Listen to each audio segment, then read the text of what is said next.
The sound of hooves pounding against the dusty trail startled Katherine Winters awake as she clutched her small leather-bound journal to her chest.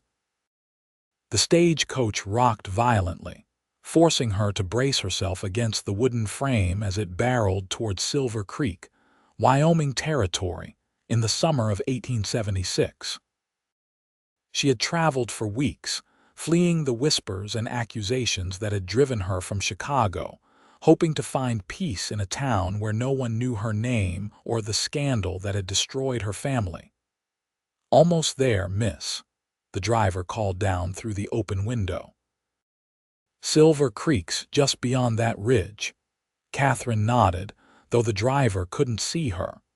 She smoothed her travel-worn navy blue dress and adjusted her modest bonnet. At 24, she was neither young nor old by frontier standards, but the past year had aged her in ways that couldn't be measured by time alone. She had been a respected schoolteacher once, the daughter of a prominent banker. Now she was simply a woman with secrets, bound for a town too small to appear on most maps, carrying nothing but a trunk of belongings and the weight of a reputation she hadn't earned. As the stagecoach crested the hill, Silver Creek revealed itself, a collection of wooden buildings stretched along a single main street, with scattered homesteads dotting the surrounding plains. The mountains rose majestically in the distance, their peaks still holding snow despite the summer heat. It was beautiful in a wild, untamed way that Chicago could never match. The stagecoach rolled to a stop outside the Silver Creek Hotel, a two-story wooden structure that, despite its modest appearance, seemed to be the grandest building in town. Katherine gathered her reticule and stepped down with the driver's assistance, her legs unsteady after the long journey. "Welcome to Silver Creek, madam," said a portly man who emerged from the hotel. "Name's Herbert Jenkins, proprietor of this establishment." "You must be Miss Winters, our new schoolteacher." Katherine smiled cautiously. "Yes, thank you for meeting me, Mr. Jenkins. I'm pleased to have arrived safely. We've been without a proper teacher for nearly 8 months now. The town council was mighty relieved to receive your letter of acceptance." He gestured to a young boy nearby. "Tommy here will fetch your trunk to your lodgings." As Katherine followed Mr. Jenkins into the hotel, she felt eyes upon her curious gazes from women standing on the boardwalk, evaluating stares from men lounging outside the saloon across the street. She kept her chin high, remembering her mother's words, "Never let them see you falter." The hotel's interior was simple but clean, with a small lobby that smelled of pine soap and coffee. Mr. Jenkins led her to a small desk where he retrieved a key. The schoolhouse has quarters attached for the teacher. Simple accommodations, but private. Town council arranged for some ladies to clean it up and stock the pantry for your arrival. "That's very kind," Katherine said, genuinely touched by the gesture. "When might I see the schoolhouse?" "First thing tomorrow would be best. School term doesn't start for another week, so you'll have time to settle in. Mayor wants to meet you tomorrow afternoon, as well." As Katherine signed the guest register for her temporary stay at the hotel, the front door opened, bringing with it a gust of wind and the imposing figure of a man. Katherine couldn't help but notice how conversation in the small lobby instantly ceased. The newcomer stood over 6 feet tall, with broad shoulders and the lean, muscular build of a man who spent his days in hard physical labor. His face was tanned and weathered beneath the shadow of his wide-brimmed hat, with striking blue eyes that seemed to take in everything at once. He wore a gun belt low on his hips with an ease that suggested it was as much a part of him as his own hands. "Jenkins," he nodded to the proprietor, then tipped his hat slightly when he noticed Katherine. "Madam." "Miss Winters, may I present Mr. Thomas O'Malley," Jenkins said, a note of respect evident in his voice. Owns the largest cattle spread in the county. Mr. O'Malley, this is Miss Katherine Winters, our new schoolteacher. Welcome to Silver Creek, O'Malley said, his voice deep and measured. His eyes studied her face for a moment longer than propriety might dictate. You've come a long way from Chicago. Katherine felt a flash of unease. How did you know I'm from Chicago? A slight smile touched his lips. Small town. News travels fast. Mayor mentioned it at the council meeting. He turned back to Jenkins. Those supplies come in yet? As the men discussed business, Katherine retreated to a chair in the corner of the lobby, unsettled by the encounter. Thomas O'Malley had looked at her with more than casual interest, almost as if he were searching for something in her features. She opened her reticule and withdrew a small newspaper clipping, yellowed with age. It contained no story, only an advertisement for a schoolteacher needed in Silver Creek, Wyoming territory. It had seemed like divine providence when she'd found it a chance to escape the rumors. Now, watching O'Malley's commanding presence as he concluded his business, she wondered if she had merely exchanged one difficult situation for another. The following morning, Katherine rose early, eager to see the schoolhouse that would become both her workplace and her home. She dressed in a simple gray skirt and white shirtwaist, pinning her chestnut hair in a practical bun at the nape of her neck. The schoolteacher's quarters had proved comfortable if sparse, a small bedroom, sitting room, and kitchen attached to the back of the schoolhouse itself. The schoolroom was larger than she expected, with rows of wooden desks facing a blackboard and teacher's desk on a raised platform. Light streamed through large windows, and bookshelves lined one wall, though they stood mostly empty. Katherine ran her fingers along the teacher's desk, imagining the children who would soon fill these seats, children untouched by the scandal that had followed her in Chicago. What do you think of it? Katherine spun around, startled to find Thomas O'Malley standing in the doorway, his broad shoulders nearly filling the frame. He'd removed his hat, revealing thick dark hair with a touch of silver at the temples. "Mr. O'Malley," she said, composing herself, "I didn't hear you enter." "Habit from tracking skittish cattle," he said with the barest hint of a smile. "Mayor asked me to check if you found everything in order. I'm on the town council."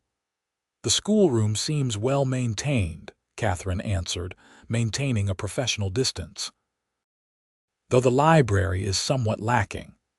O'Malley stepped fully into the room, his spurs making a soft, jingling sound against the wooden floor. "Most books got damaged last spring when the roof leaked. Council's approved funds for replacements, just haven't had anyone to select them." "Then that will be my first priority," Katherine said. "A school without books is like a ranch without cattle, Mr. O'Malley." His eyebrows rose slightly at her directness. "Indeed it is, Miss Winters." He walked to one of the student desks, seeming almost too large next to the small furniture. "You'll have about 20 students when term begins. Ages 6 to 16, varying levels of education. Some can barely write their names, others are quite advanced." "I'm accustomed to teaching multiple grade levels," Katherine assured him. "In Chicago, she stopped herself, reluctant to invite questions about her past. O'Malley studied her with those penetrating blue eyes. "In Chicago, you taught at the Henderson Academy for Young Ladies," he finished for her.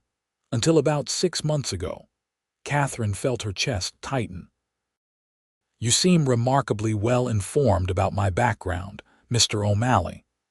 When we hire someone to teach our children, we make inquiries." His voice remained neutral, but his eyes never left hers. "The mayor received a letter of recommendation from the Henderson Academy's headmistress. It was quite complimentary." Relief washed over Katherine. If Mrs. Henderson had provided a recommendation, perhaps the scandal hadn't followed her as far as she'd feared. "I'm pleased to hear that," she said carefully. though it was interesting that the letter came from the school, not your most recent employer. The relief evaporated. I took some time away from teaching after leaving Henderson Academy, she said, the practiced explanation coming easily to her lips. Family matters required my attention. O'Malley nodded slowly, but Katherine sensed he wasn't entirely convinced. Well, Miss Winters, Silver Creek is a town that believes in second chances. Most folks here came to start over in some fashion. He placed his hat back on his head. The mayor expects you at 2 o'clock. Town hall's just down the street. As he turned to leave, Katherine called after him. Mr. O'Malley. He paused in the doorway. Is there something specific about my background that concerns you? He considered her question for a long moment. Not specifically, no. But Silver Creek has had its share of trouble from city folk who weren't what they claimed to be. His expression softened almost imperceptibly. For what it's worth, I hope you find what you're looking for here, Miss Winters.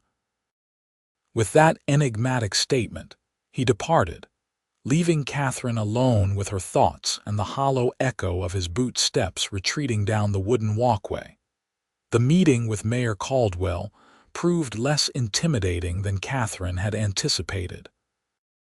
A jovial man with an impressive mustache, he welcomed her warmly to Silver Creek and expressed great enthusiasm about having a genuine educated lady teaching the town's children.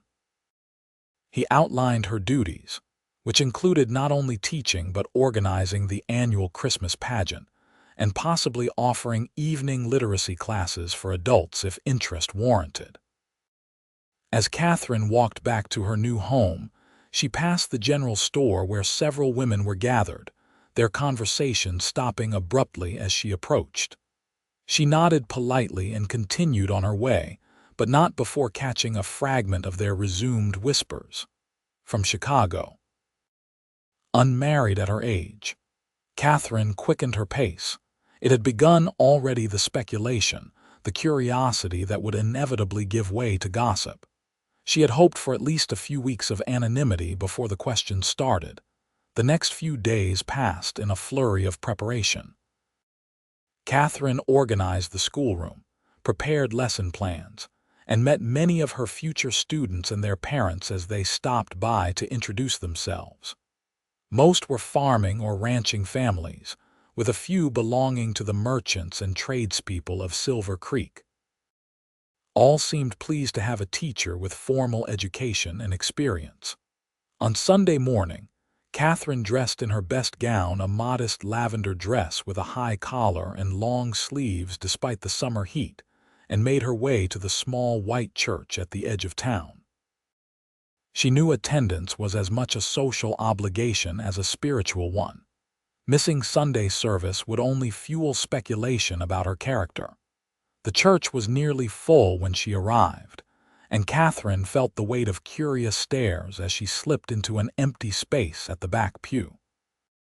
The service proceeded with familiar hymns and prayers, bringing Katherine a measure of comfort. Whatever else had changed in her life, this at least remained constant. As the congregation filed out afterward, Katherine found herself surrounded by townspeople eager to meet her. Mrs. Peterson, the baker's wife, invited her to a ladies' sewing circle. Mr. Simmons, the blacksmith, proudly introduced his twin 10-year-old sons who would be in her class. Sheriff Dawson, a taciturn man with graying temples, tipped his hat respectfully but said little. Miss Winters, came a voice from behind her. Katherine turned to find a handsome woman in her 40s, elegantly dressed by frontier standards. I'm Margaret O'Malley. I believe you've met my brother-in-law, Thomas. Yes, indeed, Katherine replied, accepting the woman's outstretched hand. It's a pleasure to meet you, Mrs. O'Malley. Please call me Margaret. My husband James and Thomas run the O'Malley Ranch together. We have 2 children who will be in your school. Elizabeth is 12 and Michael is 8. She gestured toward 2 well-dressed children standing nearby. I was hoping you might join us for Sunday dinner today. Katherine hesitated, surprised by the invitation. "That's very kind, but I wouldn't want to impose." "Nonsense," Margaret insisted. "It's the least we can do to welcome you properly to Silver Creek. Thomas will be there as well. The whole family gathers on Sundays." Unable to politely decline, Katherine found herself agreeing to the invitation. An hour later, she was seated in a wagon beside Margaret, with James O'Malley at the reins, traveling the 5 miles to the O'Malley Ranch. The property was impressive, a large, 2-story house built of solid timber, surrounded by outbuildings, corrals, and vast stretches of grazing land. Cattle dotted the distant hillsides, and cowboys could be seen riding the boundaries of the property. O'Malley land stretches for nearly 20,000 acres, James explained proudly as they approached. Unlike his brother, James was shorter and stockier, with a cheerful disposition and easy smile. "Our father started with just 50 head of cattle and a dream back in '52. Now, we run one of the largest operations in Wyoming territory." Inside the house, Katherine was struck by the blend of frontier practicality and unexpected refinements. The furniture was solid and well crafted, the floors covered with colorful woven rugs. Oil paintings hung on several walls, and a piano stood in the corner of the parlor. "You play, Miss Winters?" Margaret asked, following Katherine's gaze. "A little," Katherine admitted, "though it's been some time since I've had the opportunity." "Then you must play for us after dinner," Margaret insisted. "Thomas had the piano brought all the way from Denver as a Christmas gift for the children last year." At the mention of his name, Thomas O'Malley emerged from what appeared to be a study. He looked different in his Sunday clothes, still commanding, but less intimidating without his gun belt and work clothes. "Miss Winters," he greeted her with a slight bow. "Welcome to our home." Dinner was a lively affair, with James regaling them with stories about local characters and the early days of Silver Creek. The children were well-mannered but spirited, asking Katherine excited questions about school and life in Chicago.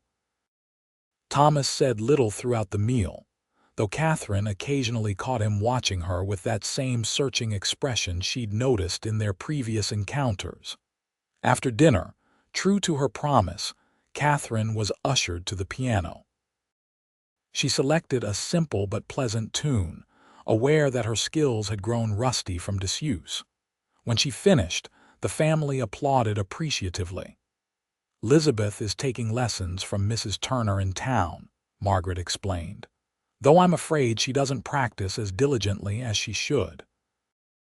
"I prefer riding to piano scales, Mama," Elizabeth said with a grin that suggested this was a frequent topic of discussion. "A girl should have varied interests," Katherine offered diplomatically.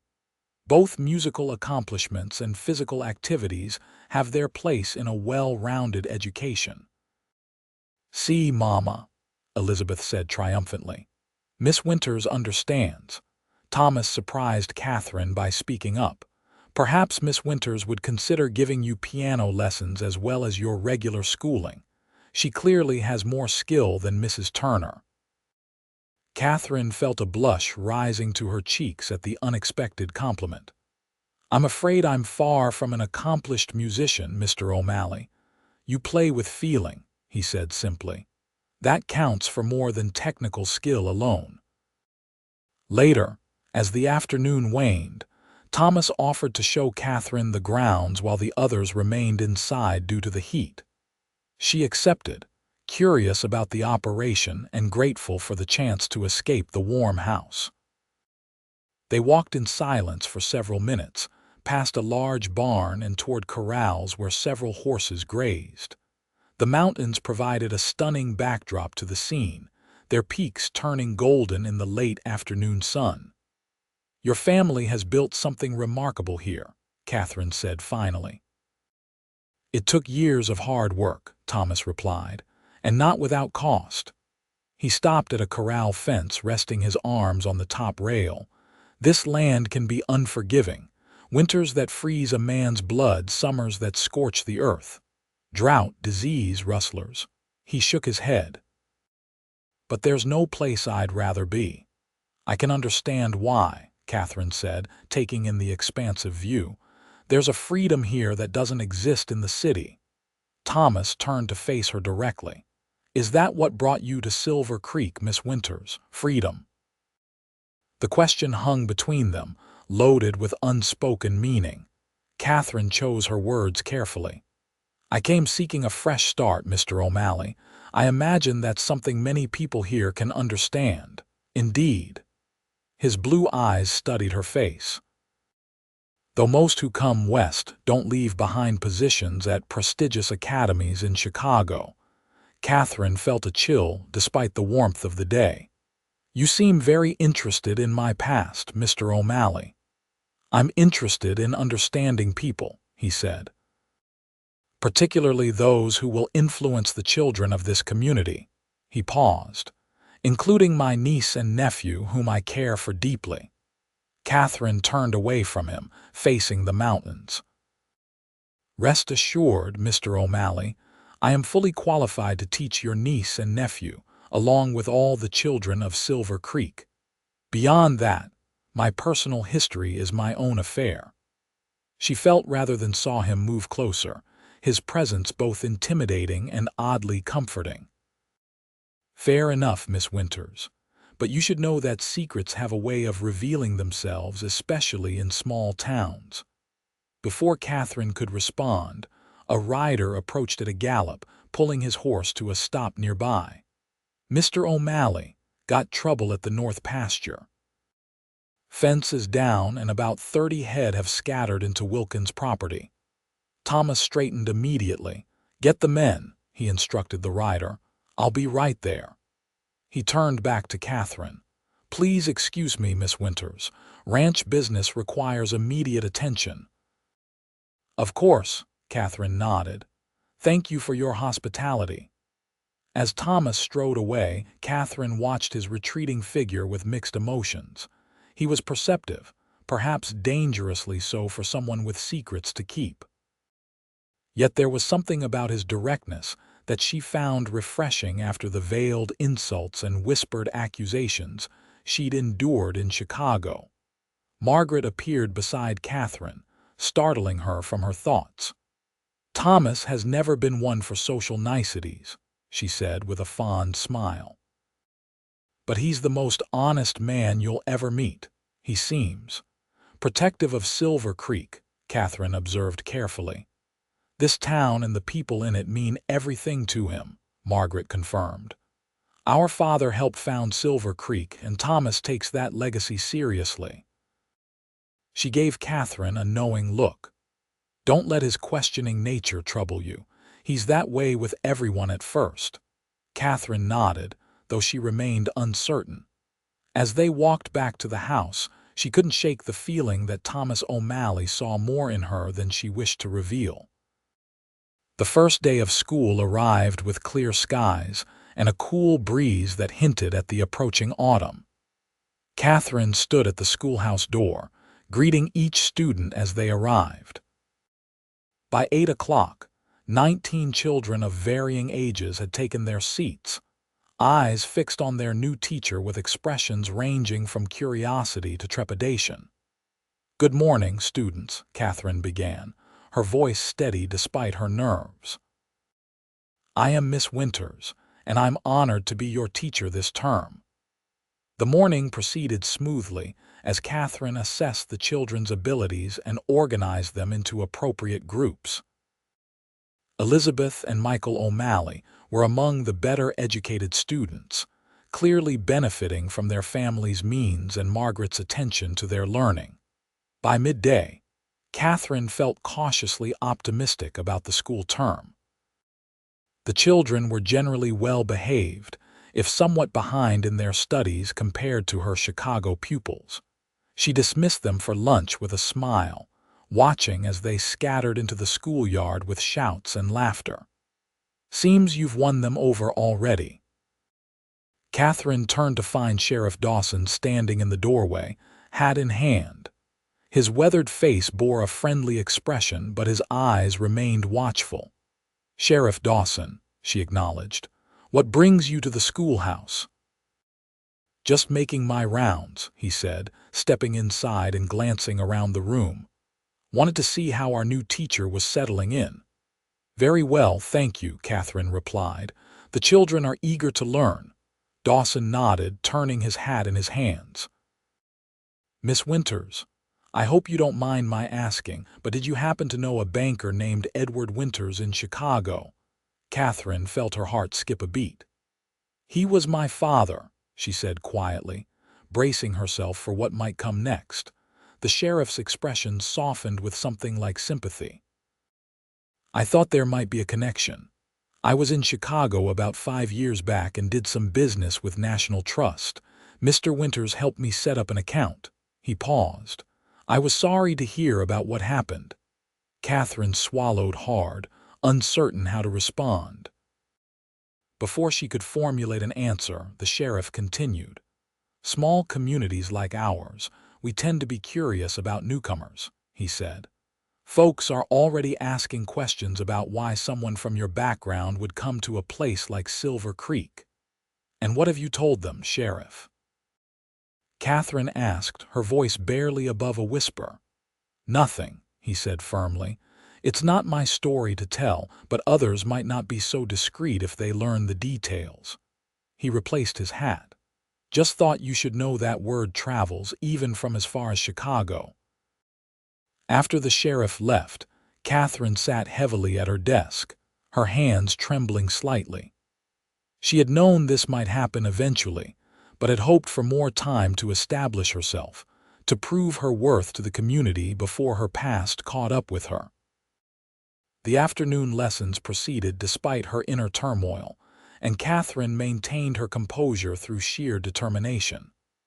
When the last student had departed, she sank into her chair, emotionally exhausted. A knock at the door roused her. Thomas O'Malley stood in the entrance, his imposing figure silhouetted against the late afternoon sun. "Mr. O'Malley," Katherine said, quickly straightening her posture. "If you're looking for Elizabeth and Michael, they've already started home." "Actually, I came to see you," he said, stepping inside and removing his hat. "Margaret asked me to invite you to dinner again this Friday. She enjoyed your company on Sunday." "That's very kind," Katherine said, though the prospect of more scrutiny from Thomas made her uneasy. "Please thank her for the invitation, but I have lesson plans to prepare and Sheriff Dawson paid you a visit today," Thomas interrupted, his tone matter of fact. It wasn't a question. Katherine stared at him, momentarily speechless. "News certainly travels quickly in Silver Creek."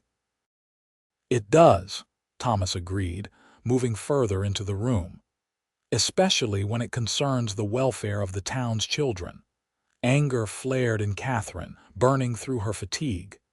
"If you have something to say about my fitness to teach, Mr. O'Malley, I suggest you speak plainly." Thomas regarded her steadily, his blue eyes serious but not unkind. "I know about your father, Miss Winters. I know about the bank collapse, the lost savings, the accusations of fraud." Katherine felt the blood drain from her face. "Then you've come to ask for my resignation," she said flatly.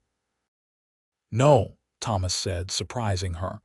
"I've come to tell you that your past doesn't matter to me. What matters is what you do here now in Silver Creek." Katherine blinked in confusion. "I don't understand." Thomas moved to one of the student desks, looking almost comical as he lowered himself onto the small seat.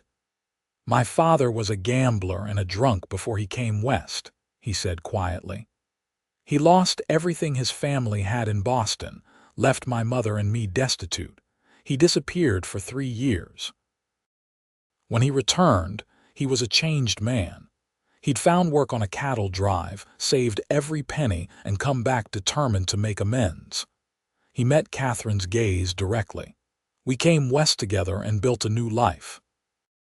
The people of Silver Creek never knew that part of his history, and it never mattered.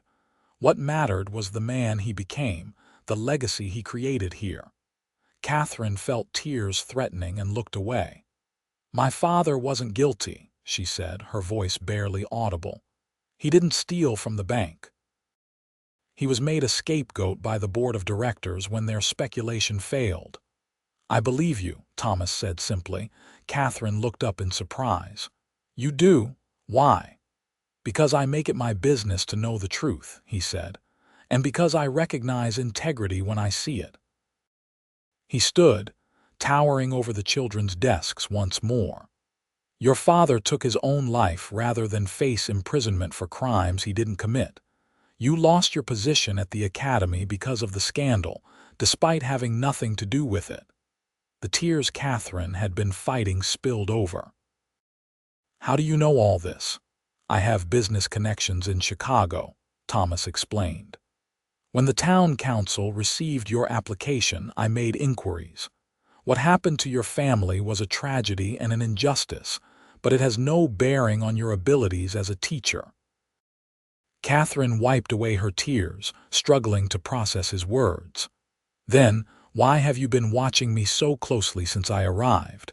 Why question me about my past if you already knew the truth?" "Because I needed to know what kind of person you are," Thomas said.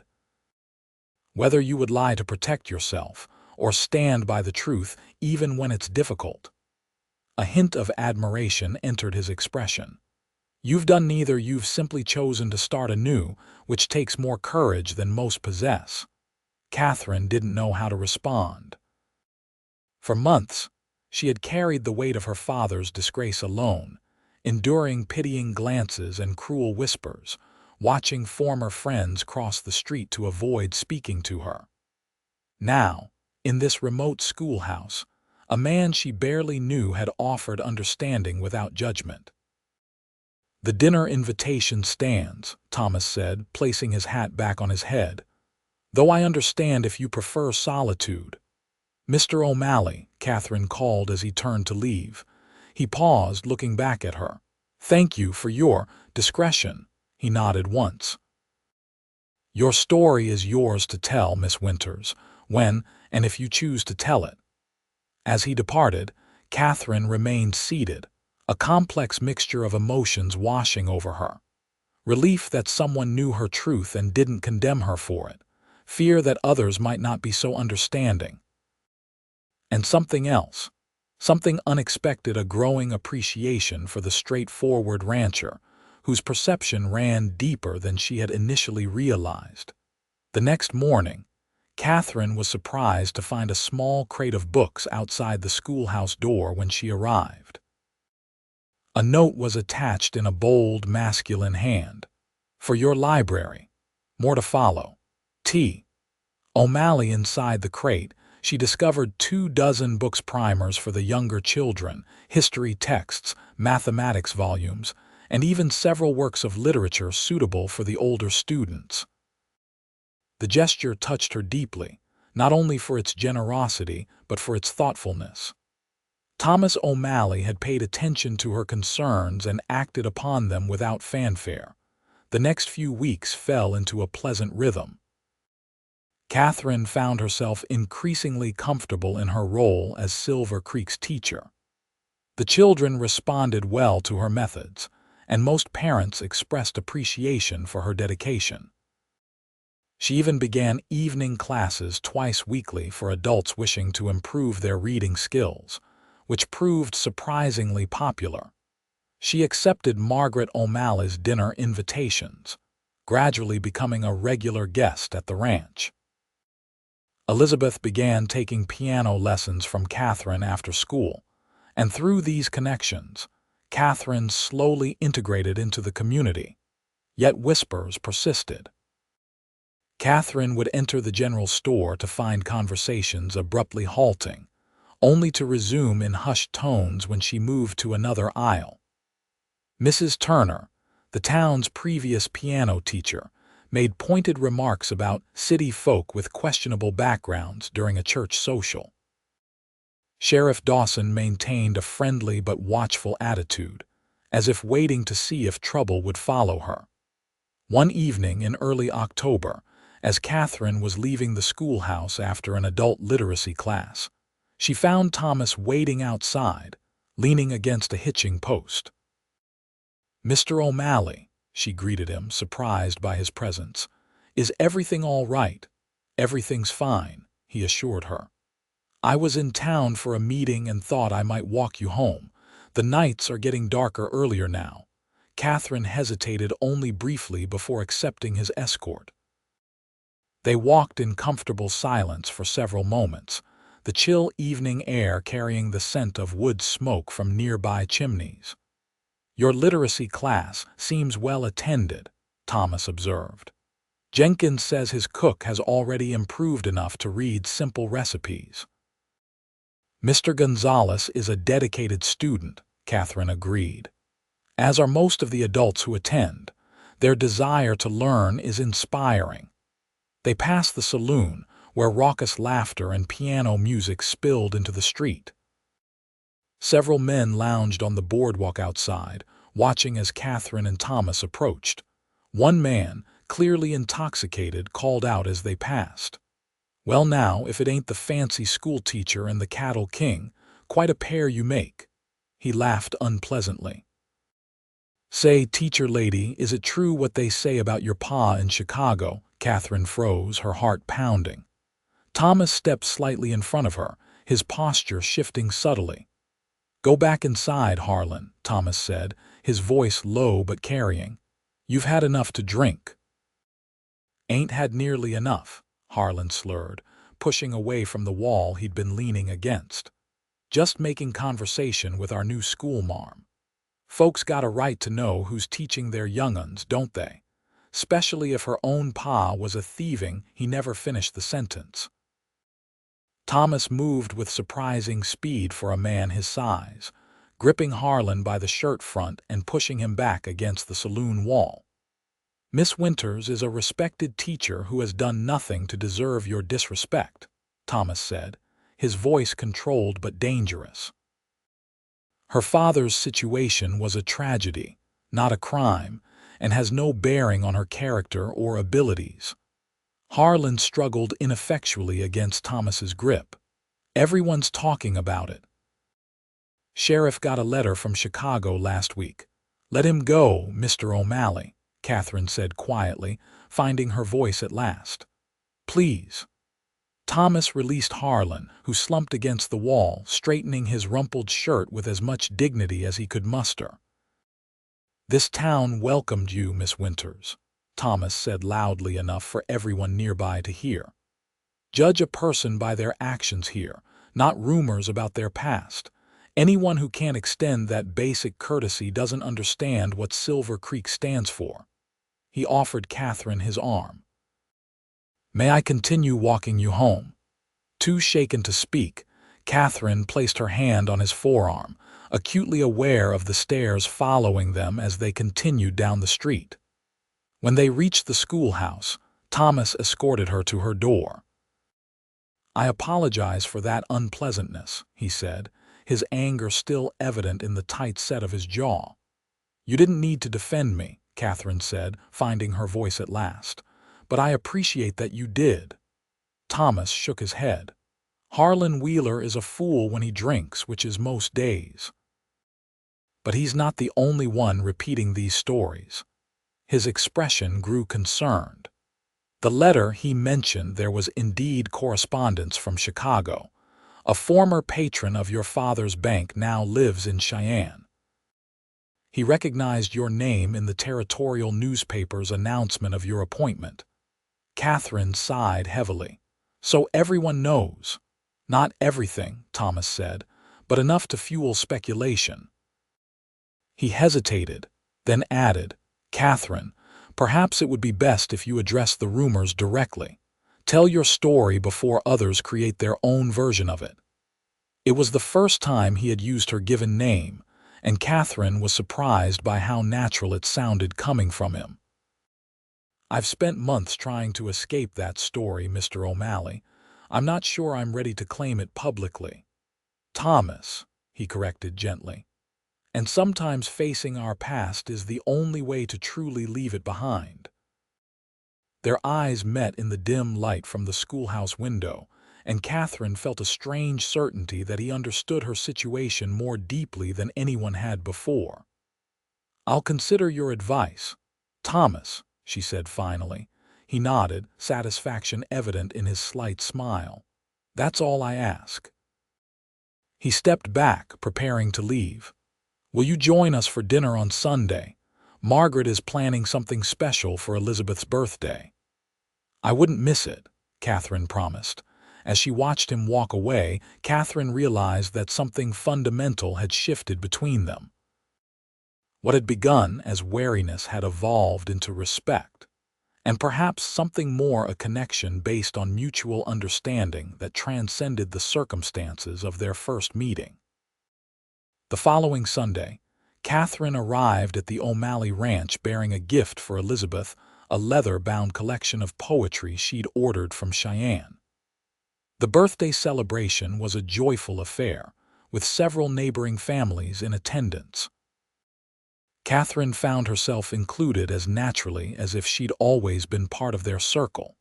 After dinner, as the adults gathered on the wide porch to enjoy the mild evening, Katherine noticed Thomas speaking quietly with Sheriff Dawson near the corral. Their serious expressions suggested the conversation was not a pleasant one. Margaret joined Katherine at the porch railing. "Thomas seems to have appointed himself your champion," she observed, following Katherine's gaze. "I didn't ask him to," Katherine said quickly. Margaret smiled knowingly. "Thomas never does anything because he's asked. He does what he believes is right." She patted Katherine's hand. "And defending you against gossip apparently falls into that category." "The gossip seems to be increasing rather than diminishing," Katherine sighed. "Mrs. Peterson barely spoke to me at church last Sunday, and 2 parents have questioned whether I should continue teaching their children."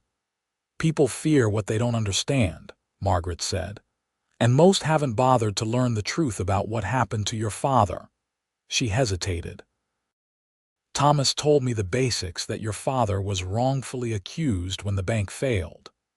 "He was made a scapegoat," Katherine confirmed, finding it oddly liberating to speak the truth aloud. The board of directors had been making risky investments without proper oversight. When those investments collapsed, they needed someone to blame. My father was the most convenient target, despite having advised against those very investments. Margaret listened attentively as Katherine continued, the words flowing more easily now that she'd begun. The evidence against him was circumstantial, but convincing enough that he was facing prosecution. He took his own life the night before he was to be arrested. Katherine's voice faltered. "The scandal destroyed our family. My mother fell ill from grief and died 3 months later. I lost my teaching position because the academy couldn't associate with the daughter of an accused embezzler, regardless of my own record." "I'm so sorry, Katherine," Margaret said softly. "No wonder you sought a fresh start here." "I thought distance would help," Katherine admitted. "But it seems one can never truly outrun the past." Their conversation was interrupted as Thomas and Sheriff Dawson approached the porch. The sheriff tipped his hat to the ladies, his expression grave. "Evening, Miss Winters, Mrs. O'Malley," he greeted them. "Fine party you've put together for the young lady's birthday." "Thank you, Sheriff," Margaret replied. "Will you stay for cake? We'll be serving it shortly." "I'm afraid I need to be getting back to town," Dawson declined. "Just stopped by to discuss some business with Thomas." He nodded to Katherine. "Miss Winters, you might want to know there's a town council meeting tomorrow evening. Your situation is on the agenda." Katherine felt her stomach drop. "My situation? Some parents have expressed concerns," the sheriff explained diplomatically, "about the appropriateness of having someone with your family history teaching their children." "That's absurd," Margaret protested. "Katherine is an excellent teacher. Her father's situation has no bearing on her abilities." "I agree, madam," Dawson said. "But as sheriff, I need to present all concerns brought to me to the council. Meetings at 7 at the town hall if you'd like to attend, Miss Winters."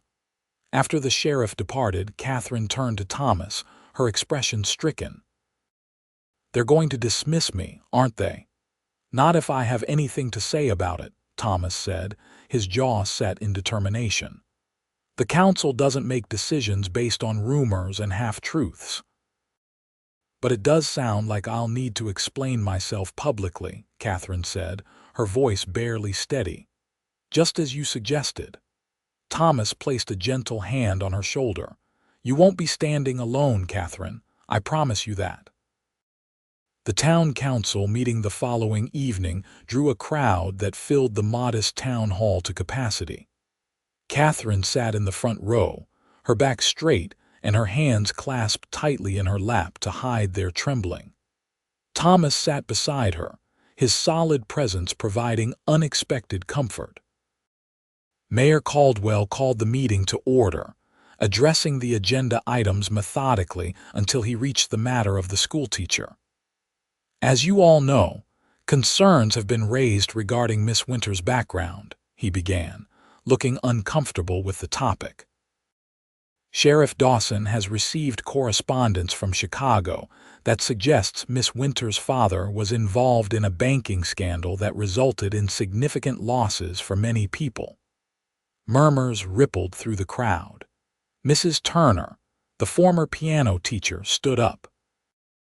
"My cousin lives in Chicago," she announced.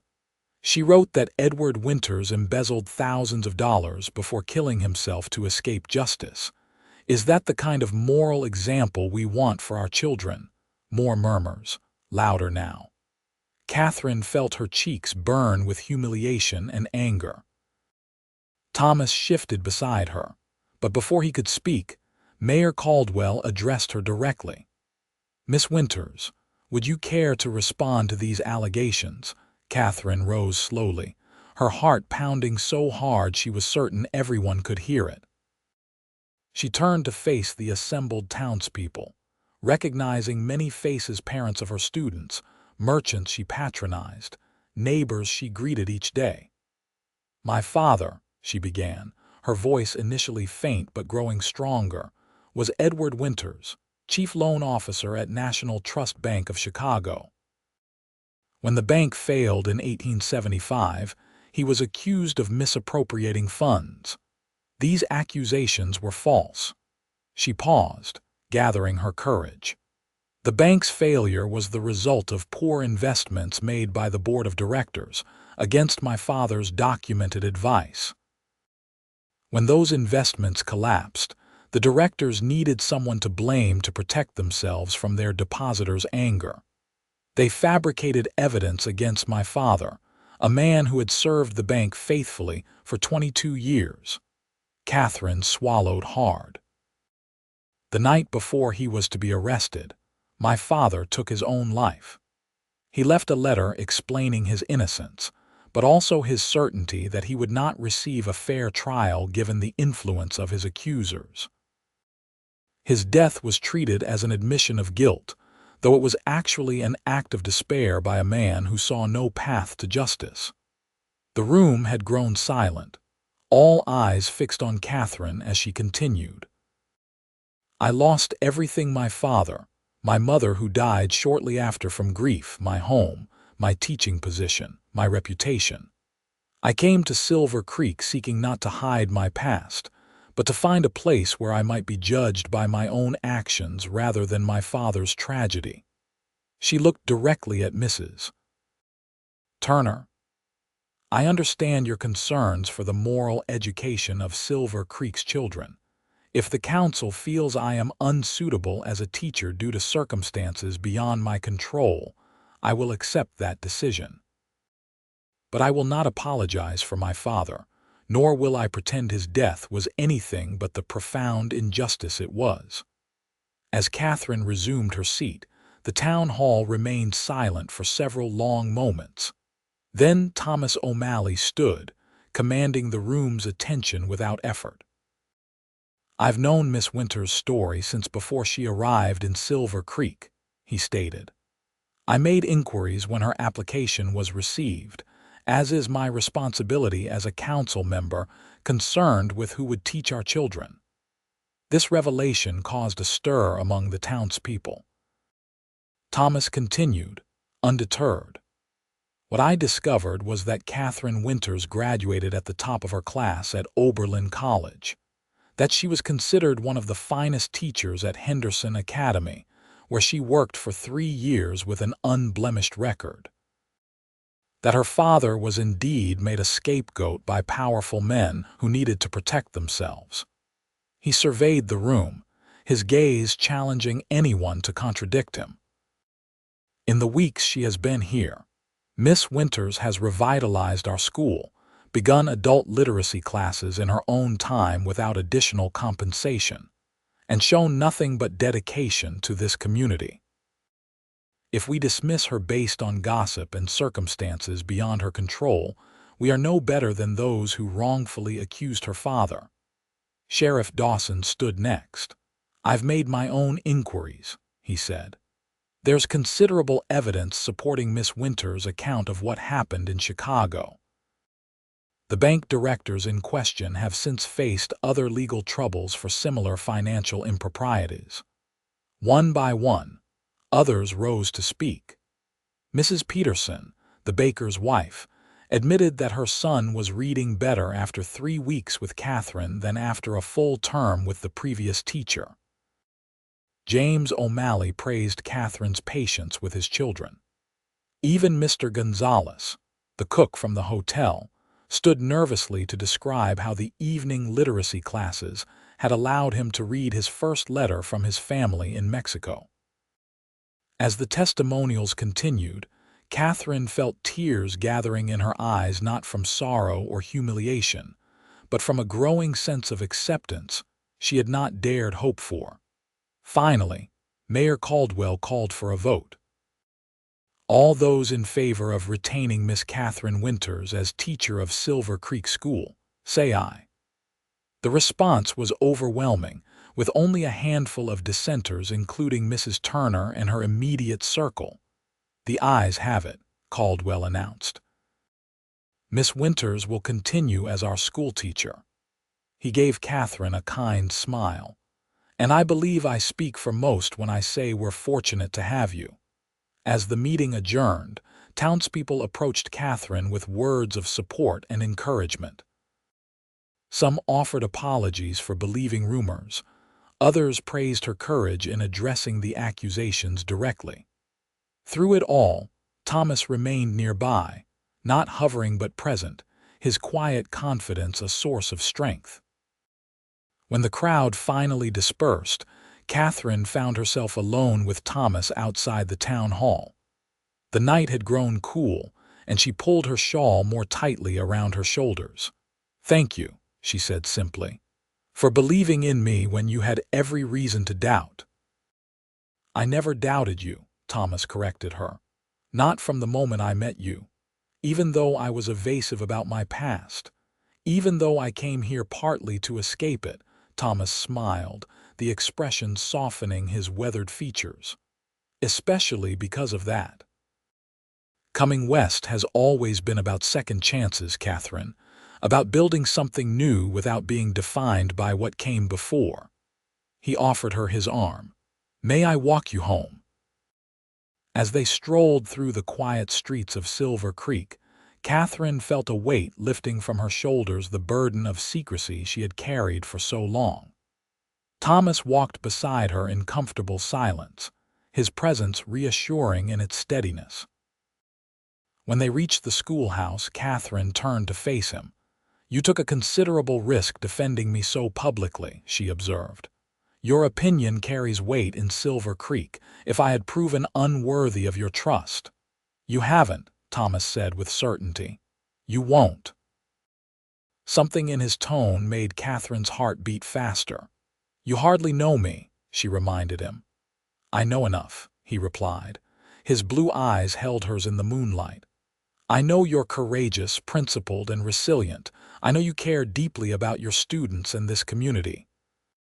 He hesitated, then added more softly, and I know that I've thought about you far more than is proper for a mere acquaintance." Katherine caught her breath, both frightened and exhilarated by his directness. "Mr. O'Malley Thomas, I'm not sure what you're suggesting." "I'm not suggesting anything," he said. "I'm simply stating a truth as I see it. What comes of that truth is for you to decide." He took a step back, respecting her space. "Good night, Katherine. I'll see you on Sunday for dinner if you're still willing to join us." "I am," she confirmed, her voice barely above a whisper. As she watched him walk away, Katherine tried to make sense of the emotions swirling within her. Since arriving in Silver Creek, she had focused solely on establishing herself as a teacher, on building a new life separate from the scandal that had destroyed her old one. She had not considered the possibility of forming attachments, especially not to someone as prominent in the community as Thomas O'Malley. Yet there was something about him, his straightforward nature, his quiet strength, his unwavering sense of justice that spoke to her in ways she hadn't experienced before. And tonight, he had stood beside her, publicly aligning himself with her cause when it would have been far easier to remain neutral. For the first time since leaving Chicago, Katherine allowed herself to consider that perhaps Silver Creek could become more than just a place of refuge. Perhaps it could become a true home, with connections that ran deeper than professional courtesy or neighborly goodwill. As autumn deepened into winter, Katherine found her place in Silver Creek increasingly secure. The town council meeting had cleared the air, allowing her to continue her work without the shadow of unspoken accusations. Most townspeople had accepted her explanation of her father's situation, and those who remained skeptical at least kept their doubts to themselves. Her relationship with Thomas evolved gradually. He continued to join the family dinners on Sundays, often lingering afterward to speak with Katherine. Sometimes they discussed books or current events. Other times, he shared stories of the early days of Silver Creek or his travels throughout the territory. Katherine found herself looking forward to these conversations, appreciating his insights and dry humor. In early December, as preparations for the Christmas pageant occupied much of Katherine's time, a severe snowstorm swept through the region. School was canceled for 3 days as snow piled high against doorways and winds made travel impossible. On the 4th morning, Katherine awoke to find the storm had passed, leaving behind a brilliant white landscape under clear blue skies. As she prepared for school, knowing only the children who lived in town would likely attend, a knock sounded at her door. She opened it to find Thomas, his broad shoulders dusted with snow, his breath forming clouds in the frigid air. "Thomas," she greeted him in surprise. "What brings you to town in these conditions?" "Checking on outlying homesteads," he explained, "making sure no one's in trouble after the storm." He stamped snow from his boots. "And I thought you might need help clearing a path to the schoolhouse." Katherine smiled at his thoughtfulness. "That's very kind. I was just about to attempt it myself." Together they shoveled a pathway from Katherine's quarters to the schoolhouse entrance, then cleared the steps and boardwalk in front. The physical labor in the cold air brought color to Katherine's cheeks and a lightness to her spirit that surprised her. "Will you stay for coffee?" she offered when they finished. "To warm up before you continue your rounds." Thomas accepted, following Katherine into her modest quarters. The small sitting room was neat and comfortable, with books stacked on nearly every surface and a cheerful fire burning in the small stove. As Katherine prepared coffee, Thomas examined her bookshelf with interest. "You've acquired quite a collection since arriving," he observed. "Books are my one extravagance," Katherine admitted, bringing 2 steaming cups to the small table. "They've always been my companions, especially during difficult times." Thomas accepted the coffee gratefully, wrapping his large hands around the cup for warmth. "I've ordered something for the school," he said after a moment. "A surprise for the children. It should arrive next week if the weather permits." "Another generous gift," Katherine smiled. "The books you provided have made such a difference already." "Education matters," Thomas said simply. "My own was limited to what my mother could teach me until we came west. I've always regretted not having more formal schooling." "Yet you're one of the most knowledgeable people I've met," Katherine observed. "Self-education counts for a great deal." "As does having a good teacher," Thomas replied, his eyes meeting hers warmly over the rim of his cup. The moment stretched between them, comfortable yet charged with unspoken possibilities. Katherine found herself studying his features, the strong line of his jaw, the tiny creases at the corners of his eyes that deepened when he smiled, the streak of silver at his temples that contrasted with his otherwise dark hair. "Katherine," he began, setting down his cup. "There's something I've been meaning to ask you." Before he could continue, voices outside announced the arrival of students. Katherine rose reluctantly, duty calling. "I should prepare for class," she said. Thomas nodded, understanding in his expression. "Another time, then." He donned his coat and hat. "I'll see you on Sunday, of course," Katherine assured him, oddly disappointed by the interrupted moment. The Christmas pageant was scheduled for the evening of December 23rd, to be held in the church with the entire community invited. Katherine worked tirelessly with her students, helping them memorize their lines, creating simple costumes, and arranging the musical portions of the program. Elizabeth O'Malley had been cast as Mary, while young Michael was to play one of the shepherds. On the day of the pageant, Katherine arrived at the church early to make final preparations. As she arranged props on the small stage area, the front door opened, admitting Thomas and two men carrying a large object covered with canvas. "What's this?" Katherine asked, watching as they maneuvered their burden toward the front of the church.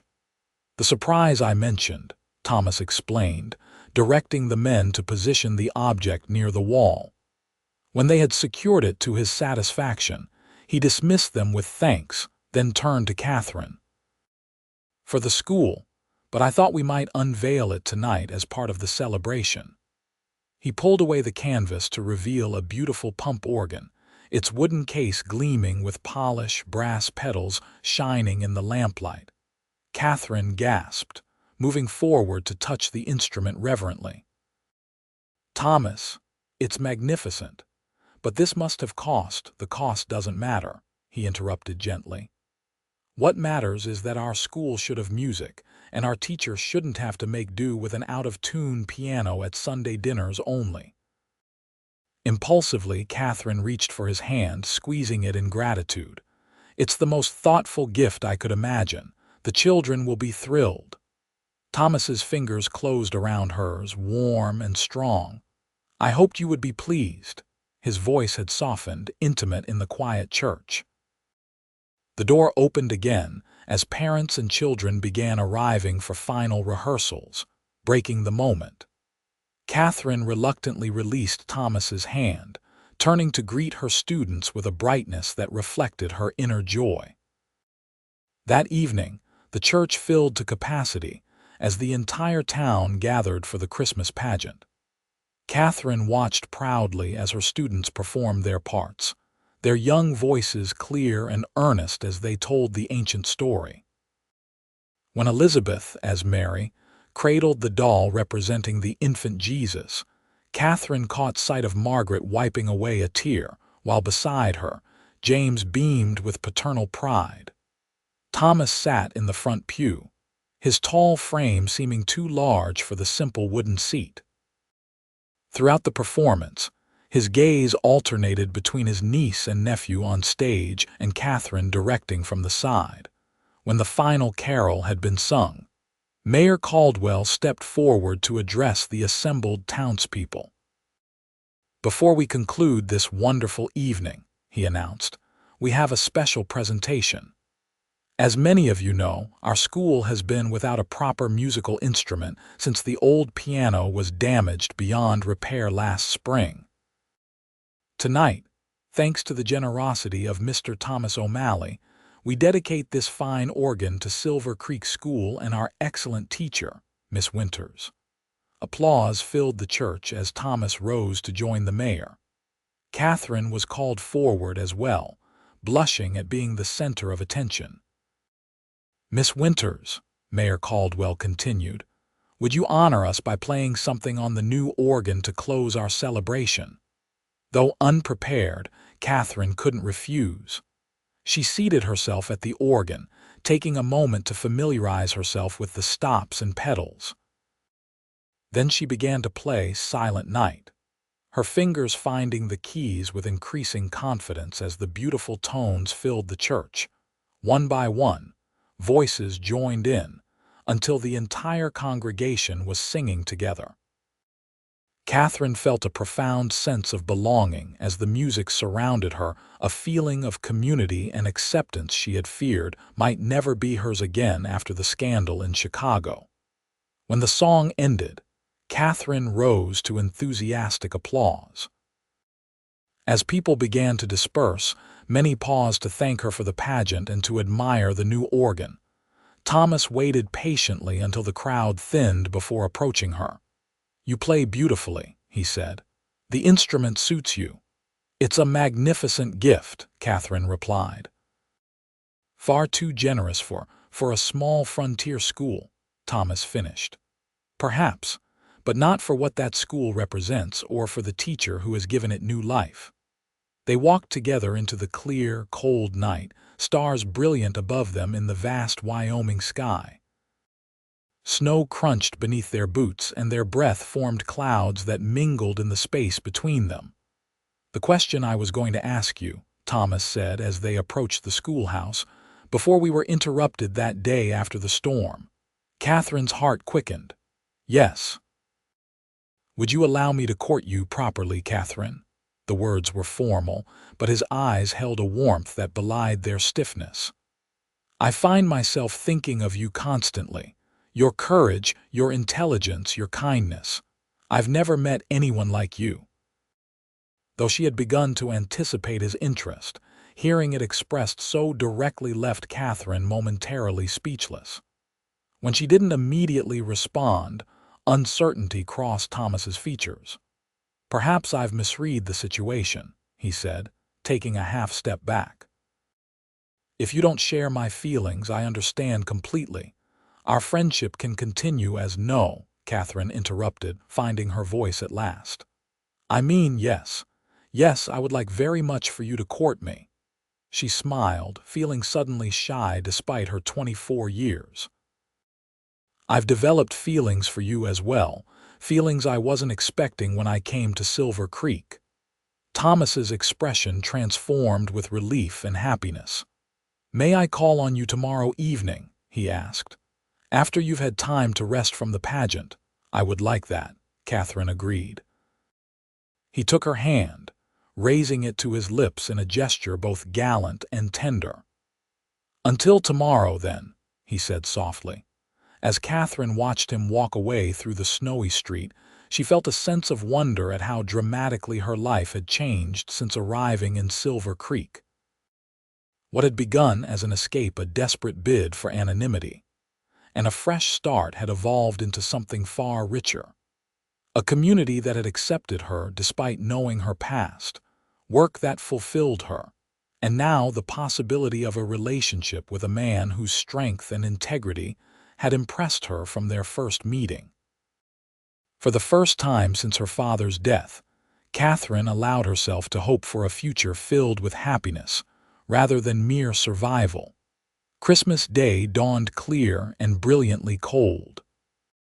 Katherine attended the morning church service, exchanged modest gifts with several townspeople who had become friends, and then prepared for dinner at the O'Malley Ranch. Thomas had called on her the previous evening as promised, bringing a small gift, a leather-bound journal embossed with her initials. Their conversation had flowed easily, punctuated by moments of comfortable silence that spoke of growing intimacy. When Thomas arrived to escort her to the ranch, Katherine was struck anew by how handsome he looked in his Sunday best, a dark suit that emphasized his broad shoulders, his usually unruly hair tamed for the occasion. "Merry Christmas, Katherine," he greeted her, his smile warming her more effectively than her heavy cloak. "Merry Christmas, Thomas," she replied, accepting his arm for the short walk to where his sleigh waited. The O'Malley Christmas celebration proved to be everything Katherine had hoped. The house was decorated with pine boughs and red ribbons. A massive tree stood in the corner of the parlor, adorned with candles and handmade ornaments, and delicious aromas filled the air. Margaret welcomed Katherine with a warm embrace that conveyed approval of the developing relationship between Katherine and her brother-in-law. Dinner was a festive affair, with James carving a roast turkey while Margaret served her special cranberry sauce. Elizabeth and Michael were barely able to contain their excitement about the presents waiting to be opened, though they maintained the good manners their parents had instilled in them.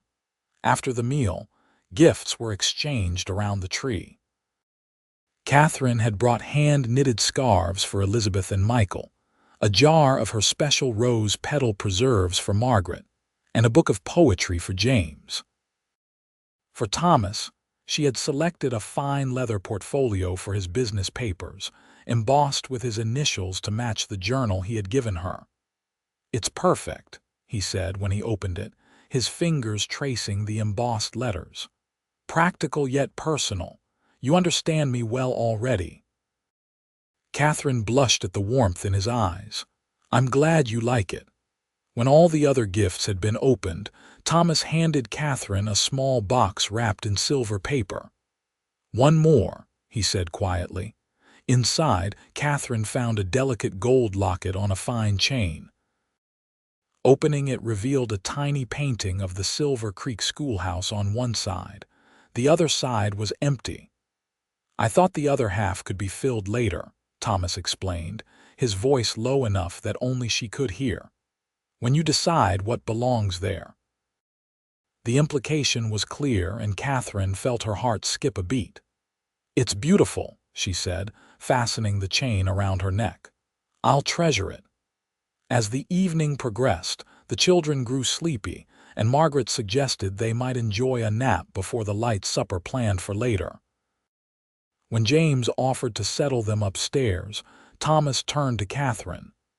"Would you like to see the view from the hill behind the house?" he asked. "The sunset should be spectacular today." Bundled in their winter clothing, they walked together through the snow, following a path that led up a gentle slope behind the main house. At the top, they found a wooden bench that Thomas quickly cleared of snow. The view was indeed magnificent, the ranch buildings below them, and beyond, the vast expanse of snow-covered prairie stretching to distant mountains painted gold and pink by the setting sun. "I never tire of this view," Thomas said, his breath forming clouds in the cold air. "It reminds me of how far we've come and how much is still possible." Katherine nodded, understanding his meaning beyond the physical landscape. "It's beautiful," she said simply. They sat in companionable silence for several minutes, watching the sun's slow descent. Then Thomas turned to her, his expression serious. "Katherine, these past months have been the happiest I can remember," he began. "Getting to know you, seeing your courage in the face of adversity, witnessing your dedication to your students and this community. I find myself admiring you more each day." Katherine felt a warmth spreading through her despite the cold air. "I feel the same way about you, Thomas. Your integrity, your kindness, your unwavering support when I needed it most, these things have meant more to me than I can express." Thomas took her gloved hand in his. "I know our acquaintance has been relatively brief by some standards, But out here, we learn to recognize what matters quickly. Life on the frontier doesn't allow for lengthy courtships or unnecessary delays when something important is at stake. Catherine's heart began to race as she realized where his words were leading. "I love you, Katherine," Thomas said simply. "I believe I began falling in love with you from our first meeting, though I tried to convince myself it was merely concern for the town's new teacher." His smile was self-deprecating. "I'm not a man given to romantic notions, but I know what I feel for you is real and lasting." Katherine felt tears gathering in her eyes, not from sadness but from overwhelming emotion. "I love you too, Thomas," she whispered. "I wasn't looking for love when I came to Silver Creek. I was only seeking escape and a new beginning. Finding you has been an unexpected gift I never thought I'd receive." Thomas's face brightened with joy at her words. "Then perhaps you won't think it too soon for me to ask." He shifted from the bench to kneel before her in the snow, still holding her hand. From his pocket, he withdrew a small ring with a solitary diamond that caught the last rays of the setting sun. "Katherine Winters, would you do me the honor of becoming my wife? Of building a life with me here, where the past can inform but never define us, where our future can be whatever we choose to make it." For a moment, Katherine was too overcome to speak. 6 months ago, she had fled Chicago in disgrace, carrying the burden of her father's ruined reputation and her own shattered hopes. Now, kneeling before her was a man who knew her story and loved her not despite it, but perhaps partly because of it, because her experiences had shaped her into the woman she had become. "Yes," she said, her voice clear and certain despite the tears that now spilled freely down her cheeks. "Yes, Thomas, I will marry you." He slid the ring onto her finger over her glove, promising a proper fitting later, then rose to take her in his arms. Their kiss was tender at first, then deepening with the promise of the passion they both felt.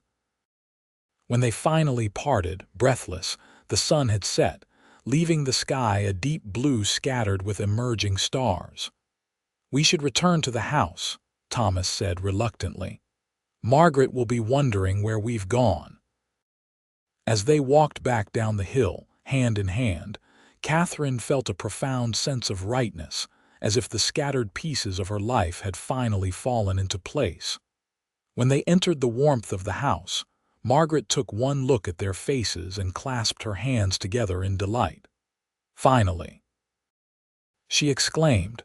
"James, come quickly. Thomas has proposed." James appeared from the study, grinning broadly. "About time," he teased his brother. "I was beginning to think you'd never work up the courage." The next hour passed in a blur of congratulations, toasts with James's best brandy, and excited planning from Margaret. Elizabeth and Michael, roused from their naps by the commotion, were thrilled at the news that their beloved teacher would become their aunt.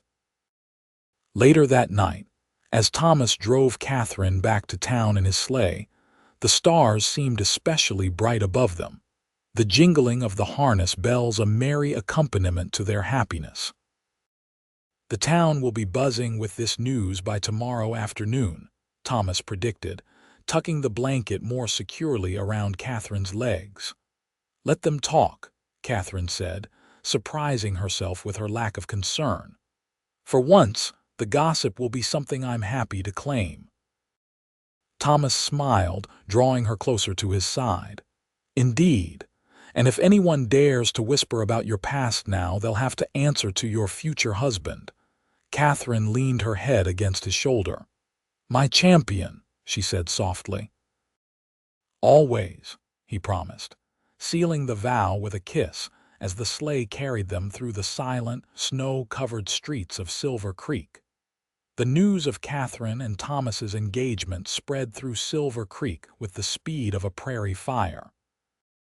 By the time Katherine arrived at school the morning after Christmas, several parents delivering their children offered congratulations. Her students were equally excited, especially those who had come to admire Mr. O'Malley through Catherine's connection with the family. Most townspeople received the news positively. Katherine was now established as a respected teacher, and Thomas's public defense of her had made clear his position regarding her past. A few voices of dissent remained Mrs. Turner being the most vocal, but they were largely drowned out by the general goodwill. Margaret immediately took charge of wedding preparations, suggesting a June ceremony when the weather would be favorable and the spring cattle work completed. Katherine agreed, though privately she would have preferred a shorter engagement. Having found unexpected happiness, she was eager to begin her new life with Thomas. As winter gradually yielded to spring, Katherine divided her time between her teaching duties and learning about the operations of the O'Malley Ranch. Thomas insisted she understand the business she would partly own as his wife, taking her on tours of the property and explaining the intricacies of cattle breeding, grazing rotations, and market considerations. "You don't need to make me into a rancher," Katherine protested one afternoon as they rode across the greening pastures. "I'm quite content to leave the cattle to you while I continue teaching." "And you should continue teaching as long as you wish," Thomas assured her. "But this ranch will be your home, these people your responsibility. I want you to understand what that means."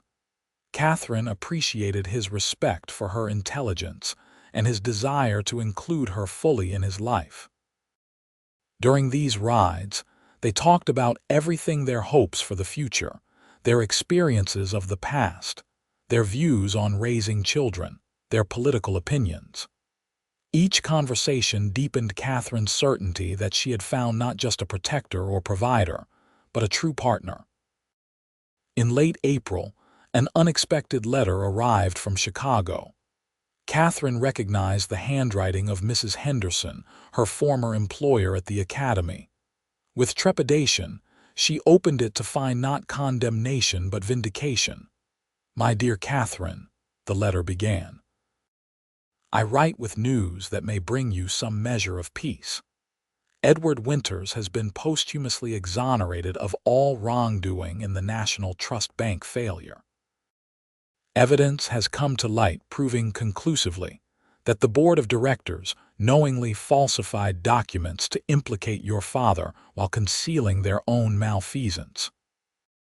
The letter went on to explain that 2 of the directors had been arrested for fraud in connection with another failed investment scheme. And during the investigation, documents regarding the National Trust collapse had been discovered. A formal statement clearing Edward Winters' name had been published in the Chicago Tribune. "If you should wish to return to Chicago, Mrs. Henderson continued, your position at Henderson Academy would be available to you immediately, with our sincere apologies for having succumbed to pressure to release you during the height of the scandal." Katherine sat at her desk long after reading the letter, tears streaming down her face. The vindication her father had died seeking had finally come, too late for him to know it, but not too late for his daughter to find some closure. That evening, she showed the letter to Thomas when he called at the schoolhouse. "This is wonderful news," he said after reading it, genuine pleasure evident in his voice. "Your father's name is cleared at last." "Yes," Katherine agreed, wiping away a fresh tear, "though too late for him to know it." Thomas drew her into his arms, holding her as she cried for her father and the justice that had come too late. When her tears subsided, he asked gently, "Will you consider returning to Chicago, to reclaim your position at the academy?" Katherine looked up at him in surprise. "Of course not. My life is here now, with you, with my students, with this community." She touched his face tenderly. "Chicago holds nothing for me anymore except painful memories." Relief washed over Thomas's features. "I had to ask," he said. I would never want you to feel that marrying me meant sacrificing opportunities you might otherwise have had." "Marrying you isn't a sacrifice, Thomas," Katherine assured him. "It's the greatest blessing I could imagine." She smiled through the last of her tears. "Besides, Silver Creek needs its teacher more than Henderson Academy needs another instructor." Thomas kissed her then, a kiss filled with promise and gratitude. "2 more months until June," he murmured against her lips. "Perhaps we don't need to wait until June," Katherine suggested impulsively. "Now that my father's name is cleared, there's nothing holding us back. Why not marry sooner?" Thomas pulled back slightly, studying her face. "Are you certain? Margaret has her heart set on a June wedding with all the trimmings." "I'm certain I don't need elaborate trimmings," Katherine said. "Just you, our closest friends, and a future that starts as soon as possible." Thomas's smile was radiant. "I'll speak with Reverend Taylor tomorrow. How does the first Saturday in May sound?" "Perfect," Katherine agreed, her heart lighter than it had been in years. True to form, Margaret initially protested the change in plans, insisting they couldn't possibly organize a proper wedding in less than 2 weeks. But seeing the determination in both Katherine and Thomas's faces, she relented, throwing herself into condensed preparations with characteristic energy.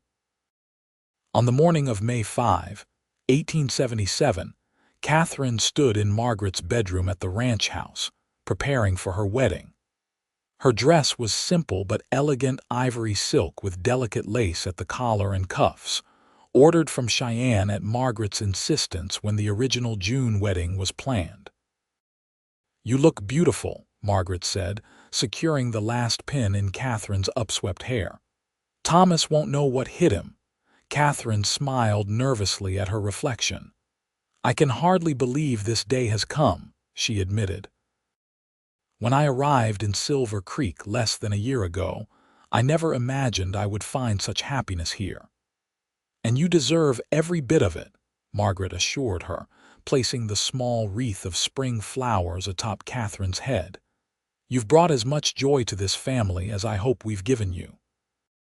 A knock at the door announced James, who would escort Katherine down the aisle in the absence of her father. "Ladies," he called, "the Reverend says it's time." The ceremony was held in the church where Katherine had directed the Christmas pageant just months before. Though planned quickly, the wedding was well attended, with nearly the entire town turning out to witness the union of their schoolteacher and the prominent rancher who had so publicly championed her. Katherine walked down the aisle on James's arm, her eyes fixed on Thomas waiting at the altar. He looked magnificent in his new suit, his expression a mixture of awe and adoration as he watched her approach. When James placed her hand in Thomas's, Katherine felt the last pieces of her broken past falling away, replaced by the wholeness of this new beginning. "Dearly beloved," Reverend Taylor began, "we are gathered here today in the sight of God and this community to join Thomas O'Malley and Katherine Winters in holy matrimony." The words of the ceremony washed over Katherine like a benediction. When the time came to speak her vows, her voice was clear and unwavering, her promise to love and honor Thomas for all her days as certain as anything she had ever known. As Thomas slipped the gold band onto her finger to join her engagement ring, he added words of his own to the traditional vows. "Katherine, I promise to stand beside you in all things, to cherish your strength as well as your gentleness, to honor your mind as well as your heart, and to build with you a future worthy of the courage that brought you to Silver Creek." There were few dry eyes in the church by the time Reverend Taylor pronounced them husband and wife. Thomas's kiss was tender but fervent, a public declaration of the love they had found against all odds. The celebration afterward was held at the O'Malley Ranch, with tables set up on the lawn under budding trees. Food was plentiful, music provided by local musicians, and dancing continued well into the evening. Katherine moved through the crowd of well-wishers with Thomas at her side, accepting congratulations from the very people who had once whispered about her past. As twilight descended, Thomas led Katherine away from the festivities toward the same hill where he had proposed months earlier. The spring grass was soft beneath their feet, the air filled with the scent of new growth and possibility. "Happy, Mrs. O'Malley?" he asked, his arm around her waist. "Happier than I ever thought possible," Katherine replied, leaning into his embrace, "and grateful beyond words." "For what specifically?" Thomas asked, curious. Katherine considered the question. "For second chances," she said finally. "For a town that learned to see beyond rumors to the truth. For a man brave enough to stand up for that truth when it would have been easier to stay silent." She turned in his arms to face him. "For you, Thomas, always for you." His kiss was a promise, as binding as the vows they had exchanged in the church. When they parted, they stood together watching the stars appear one by one in the darkening sky, each light a testament to hopes fulfilled and dreams yet to come. 5 years later, May 1882, Katherine O'Malley stood on the porch of the O'Malley ranch house, watching as her 3-year-old son, Edward, chased butterflies across the spring green lawn. Beside her, infant daughter Grace slept peacefully in her cradle, her tiny face serene in the dappled shade. The ranch had prospered in the 5 years since Katherine and Thomas married. The main house had been expanded to accommodate their growing family. The cattle operation had nearly doubled in size, and Thomas had recently been elected to the territorial legislature, a position that occasionally took him to Cheyenne, but never for long. Katherine had continued teaching for 2 years after their marriage, reluctantly resigning when she was expecting Edward. She still maintained close ties with the school, however, serving on the board of trustees and occasionally substituting when needed. Her literacy classes for adults had been so successful that the town had established a permanent program, now run by a young woman Katherine had trained personally. Silver Creek itself had grown as well, with a railroad spur line finally connecting the town to the main route, bringing new settlers, businesses, and opportunities. The rough-edged frontier town was gradually transforming into a proper community, though it retained much of the independent spirit that had drawn people west in the first place. As Katherine watched her son playing, she heard the sound of approaching hoofbeats. Thomas appeared around the bend in the drive, returning from town earlier than expected. She raised her hand in greeting, her heart still quickening at the sight of him after 5 years of marriage. He dismounted in one fluid motion, his movements as graceful as when she had first met him despite the passage of time. Edward abandoned his butterfly chase to run toward his father, squealing with delight as Thomas swung him high into the air. "Papa home!" the boy exclaimed, patting Thomas's face with small hands. "Yes, I am, little man," Thomas agreed, carrying his son as he approached the porch. He leaned down to kiss Katherine, then peered into the cradle at their sleeping daughter. "How are my 3 favorite people today?" "Thriving," Katherine assured him, "but you're home early. I wasn't expecting you until supper."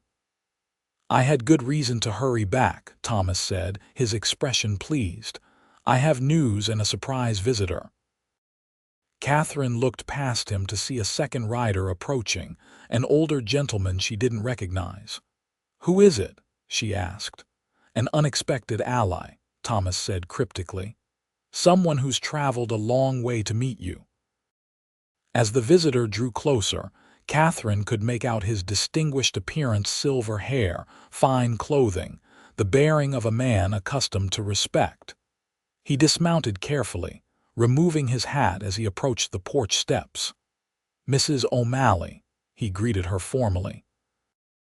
"I'm Arthur Pembroke, former legal counsel for National Trust Bank of Chicago." Katherine tensed, instinctively drawing Edward closer to her side. Though her father's name had been cleared years ago, the mention of the bank still evoked painful memories. "Mr. Pembroke has come with news," Thomas explained, placing a reassuring hand on Katherine's shoulder. "News and something more," the lawyer nodded. "Mrs. O'Malley, I've spent the past 3 years investigating the full extent of the fraud perpetrated by the bank's directors. The case against them has been conclusively proven, and all have either been imprisoned or fled the country." He reached into his coat and withdrew an envelope. "This belongs to you." Katherine accepted the envelope with trembling fingers. Inside, she found a bank draft for a sum that made her gasp. "I don't understand." "Your father maintained a private account that the directors couldn't access," Pembroke explained. "Additionally, the courts have ordered restitution to those wrongfully accused, including your father's estate. As his sole heir, this amount represents his personal funds plus the court-ordered compensation, with interest." Katherine stared at the bank draft, tears filling her eyes. "All this time," she whispered, "he had resources I knew nothing about." "Edward Winters was a prudent man," Pembroke said gently. "He always prepared for contingencies, including the possibility that the bank might fail through no fault of his own. He couldn't have anticipated the director's perfidy, but he did ensure his daughter would be provided for." Katherine looked up at Thomas, who was watching her with a tender expression. "Did you know about this?" she asked. "Not until Mr. Pembroke contacted me last month," Thomas admitted. "He tracked you through the Chicago newspaper's mention of our marriage." He smiled slightly. "Wyoming Territory schoolteacher weds prominent rancher made it all the way to the Chicago Tribune, apparently." Katherine laughed through her tears, overwhelmed by this final vindication of her father's foresight and care. "Thank you for bringing this to us, Mr. Pembroke," she said sincerely. "It means more than the money itself to know my father planned for my welfare even amid his own troubles." "He spoke of you often and with great pride," Pembroke said. "I only regret that justice was so long delayed." After the lawyer had been shown to a guest room to rest from his journey, Katherine and Thomas sat together on the porch swing, Edward napping against his father's chest while Grace continued to sleep peacefully in her cradle. "What will you do with the money?" Thomas asked quietly. Katherine had been contemplating this very question. "I'd like to establish a foundation," she said after a moment. "The Edward Winters Educational Trust. To provide scholarships for children who might not otherwise have access to higher education, and to support schools in rural communities like Silver Creek." Thomas nodded approvingly. "A fitting tribute to your father. And to the schoolteacher who found her voice in a town that needed her as much as she needed it."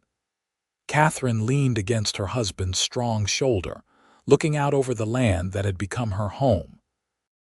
"When I first arrived in Silver Creek, all I wanted was anonymity, a place where no one knew my past or judged me for it.